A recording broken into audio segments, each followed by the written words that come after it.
உங்கள்ட்ட ஒரு பேசிக் டெலஸ்கோப் இருந்து அத வானத்துல வியாழன் கிரகத்த பார்த்தீங்கன்னா, அது ஒரு சாதாரணமான பிரைட் பாயிண்ட்டா மட்டும் தான் தெரியும். பட் அந்த ஒரு நார்மலான பாயிண்ட்டுக்கு பின்னாடி நம்ம சூரிய குடும்பத்துடைய ஒட்டுமொத்த மேக்னெட்டிக் ஃபீல்டு காந்தப்புலத்துடைய வலிமையே மறைஞ்சிருக்கு. அதோடைய வடதுருவத்துல பூமியில நம்ம பார்க்குற அரோரா மாதிரி இல்லாம, அத விட சில 100 மடங்கு பவர்ஃபுல்லான தொடர் அரோரா நிகழ்வ பார்க்க முடியும். இந்த அரோரா சூரிய குடும்பத்துல அந்த சூரியனால ஏற்படக்கூடிய சூரிய காற்றுனால மட்டும் இல்லாம, அந்த கிரகத்தை சுத்தி வரக்கூடிய சந்திரன் ஐஓ அப்படின்ற ஒரு சந்திரன் உருவாக்கக்கூடிய சார்ஜ்டு பார்ட்டிகல்னாலேயும் ஆகுது. ஆனா சமீபத்துல JWST இந்த அரோராவை இன்ஃப்ராரெட் லைட்ல பார்க்கும்போது ஒரு முக்கியமான விஷயம் ஒன்று தெரிஞ்சுது.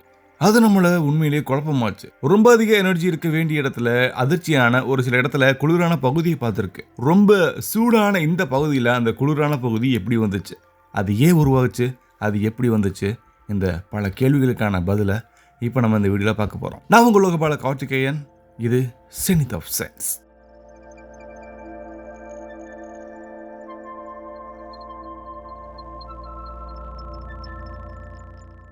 ஜூபிட்டர், வியாழன் சூரிய குடும்பத்தில் இருக்கக்கூடிய மிகப்பெரிய பிளானட்ல ஒன்று. அதோடைய விட்டம் சுமார் 1,43,000 கிலோமீட்டர். பூமி அதுக்குள்ள பல பூமியா அடக்க நம்ம வச்சிடலாம். ஆனா ஜூபிட்டரை உண்மையிலேயே ஸ்பெஷலாக்குறது அதோடைய அளவு மட்டும் இல்ல, இதோடைய காந்தப்புலம். ஜூபிட்டருடைய மேக்னெட்டிக் ஃபீல்டு பூமியில இருக்கக்கூடிய மேக்னெட்டிக் ஃபீல்டோட சுமார் 20,000 மடங்கு பவர்ஃபுல்லா இருக்கு. இந்த மேக்னெட்டிக் ஃபீல்டு ஸ்பேஸுக்கு ஒரு மிகப்பெரிய பபுள் மாதிரி பரவி இருக்கு. அதை சயின்டிஸ்ட் மேக்னடோஸ்பியர்னு சொல்லுவாங்க. இந்த மேக்னடோஸ்பியர் சூரியன்ல இருந்து வரக்கூடிய சார்ஜ்டு பார்ட்டிகளை பிடிச்சு வச்சுக்கிறது. அந்த பார்ட்டிகல்ஸ் மேக்னெட்டிக் ஃபீல்டுடைய லைன்ஸ்ல அதை ஃபாலோ பண்ணிட்டே இருக்கு. பிளானட்டோடைய போலார் ரீஜியனுக்கு அது போகுது. இந்த அட்மாஸ்பியர் அங்க இருக்கக்கூடிய கேஸஸை ரொம்ப அதிகமாக தாக்கும். அதன் விளைவா ஒரு பிரைட்டான வெளிச்சம் நமக்கு உருவாகுது.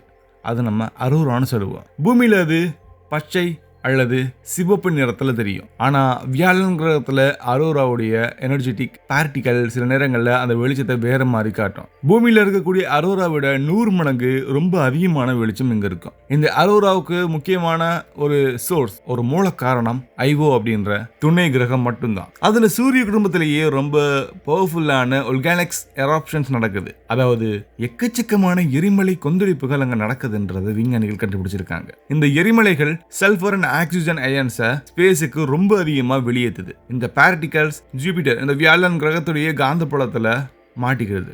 அப்படி இருக்கும்போது அரோராவுக்கு இது எனர்ஜியை சப்ளை பண்ணுது. இதனால ஐஓ ஜூபிட்டர் ஒரு இன்விசிபிள் எலக்ட்ரிக் சர்க்யூட் மாதிரி கனெக்ட் ஆகி நமக்கு வெளிச்சத்தை கொடுக்குது. ஐஓ அதோடைய சுற்றுவட்ட பாதையில் சுற்றும் போது அது ஜூபிட்டருடைய மேக்னெட்டிக் ஃபீல்டுக்கு கட் பண்ணும். இதனால ஒரு எலக்ட்ரிக் கரண்ட் உருவாகுது. அந்த கரண்ட் ஜூபிட்டருடைய வளிமண்டலத்தில் டிராவல் ஆகி அது ஒரு பிரைட் அரோரா ஸ்பாட்டை உருவாக்குது. அதை விஞ்ஞானிகள் ஐஓ அரோரால் ஃபுட் பிரிண்ட்னு சொல்லுவாங்க. இது ஜூபிட்டருடைய அரோரால ஒரு பெர்மனண்டான ஃபீச்சரை உருவாக்குது. இதுவரை விஞ்ஞானிகள் இதை பற்றின ஒரு நல்ல அண்டர்ஸ்டாண்டிங் வச்சுருந்தாங்க. பட் ரீசன்ட் அப்சர்வேஷன் அந்த அண்டர்ஸ்டாண்டிங்கை கொஞ்சம் மாற்றி விட்டுச்சு. 2023 JWST சொல்லக்கூடிய ஜேம்ஸ் வெப் ஸ்பேஸ் டெலஸ்கோப் ஜூபிட்டருடைய அரோராவை இன்ஃப்ராரெட் வேவ் லென்த்தில் அப்சர்வ் பண்ணுச்சு. வெப் டெலஸ்கோப் இன்ஃப்ராரெட் லைட்டில் ரொம்ப சென்சிட்டிவாக எல்லாத்தையுமே டிடெக்ட் பண்ணும், அதாவது கண்டுபிடிக்கும். அதனால அரோராவில் இருக்கக்கூடிய டெம்பரேச்சர் அண்ட் பிளாஸ்மா டென்சிட்டியை அது ரொம்ப துல்லியமாக பார்த்துருக்கு. இந்த அப்சர்வேஷனில் சயின்டிஸ்ட் ஒரு இம்பார்ட்டன்டான மாலிகூல்ஸை கண்டுபிடிச்சாங்க.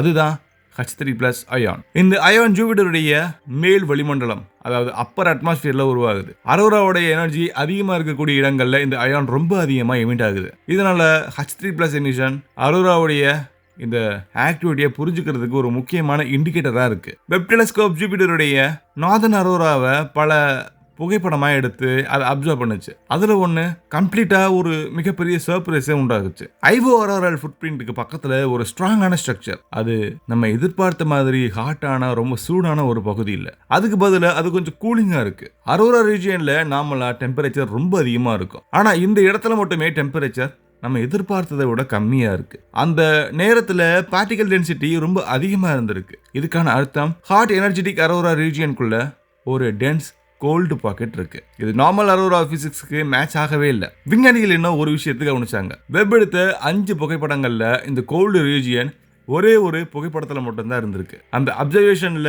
அது மறைஞ்சு போயிடுச்சு. இதன் மூலியமா ஒரு விஷயம் நமக்கு தெளிவாக தெரியுது. அது பெர்மனண்டான ஸ்ட்ரக்சர் கிடையாது. இது ஒரு டெம்பரவரி ஈவெண்ட். ஜூபிட்டருடைய மேக்னெட்டிக் ஸ்பியர்ல ஒரு ஷார்ட் பிளாஸ்மா ஃபெனமெனா ஒன்று உருவாகும். ஆனால் அது எப்படி உருவாகுதுன்ற ஒரு கேள்வியுமே இருக்கு. இந்த கேள்விக்கு விஞ்ஞானிகள் இன்னும் கிளியரான ஆன்சர் கொடுக்கவே இல்லை, இன்னும் கண்டுபிடிக்கவே இல்லை. ஆனால் சில பாசிபிலிட்டிஸ் இருக்கு. ஒரு பாசிபிலிட்டி பிளாஸ்மாவுடைய இன்ஜெக்ஷன். மேக்னெட்டோஸ்பியர்ல சடனாக அங்கே இருக்கக்கூடிய சார்ஜ்டு பார்ட்டிகல்ஸ் அதோடைய பாதையை மாற்றும். இந்த மாற்றம் லோக்கல் கூலிங் எஃபெக்டை உருவாக்கும். இன்னொரு பாசிபிலிட்டி மேக்னெட்டிக் ரீகனெக்ஷன். மேக்னெட்டிக் ஃபீல்டுடைய லைன்ஸ் சில நேரங்களில் மாறி மறுபடியும் ரீகனெக்ட் ஆகும். இந்த ப்ராசஸில் எனர்ஜி ரீடிஸ்ட்ரிபியூஷன் நடக்கும். இதனால ஒரு பகுதியில் ஹீட்டிங் ஆகி மற்றொரு பகுதியில் கூலிங் உருவாகலாம். மூணாவது பாசிபிலிட்டி ஐபோ பிளாஸ்மாவுடைய இன்டராக்ஷன். ஐபோ அப்படின்ற இந்த கிரகத்துடைய ஆர்பிட்ல இருந்து வரும்போது சில பிளாஸ்மா ஸ்ட்ரீம்ஸ் ஜூபிட்டருடைய மேக்னெட்டோஸ்பியரில் இன்ட்ராக்ட் பண்ணும்போது அது நம்ம அன்எக்ஸ்பெக்டட் ஸ்ட்ரக்சர் ஒன்று உருவாக்கலாம். ஆனால் இந்த மெக்கானிசம் இன்னும் கன்ஃபார்ம் ஆகலை. இந்த அப்சர்வேஷன் ஒரு முக்கியமான மெசேஜை சொல்லுது. ஜூபிட்டருடைய அரோரா ஒரு சிம்பிளான ஒரு லைட் டிஸ்பிளே மாதிரி நமக்கு தெரிஞ்சாலும் அது அப்படி இல்லை. அது ஒரு எக்ஸ்ட்ரீம்லி காம்ப்ளெக்ஸ் பிளாஸ்மா சிஸ்டம். ஜூபிட்டருடைய மேக்னெட்டோஸ்பியரில் சோலார் சிஸ்டம்லேயே ரொம்ப மிகப்பெரிய நேச்சுரல் பார்ட்டிகல் ஆக்சலரேட்டர் நடக்குது. அதில் electrical current, magnetic waves, plasma flows எல்லாமே தொடர்ந்து இன்டராக்ஷன் ஆகிட்டே இருக்கு. இந்த சிஸ்டமை முழுசாக புரிஞ்சுக்க இன்னும் பல அப்சர்வேஷன் நமக்கு கண்டிப்பாக தேவை.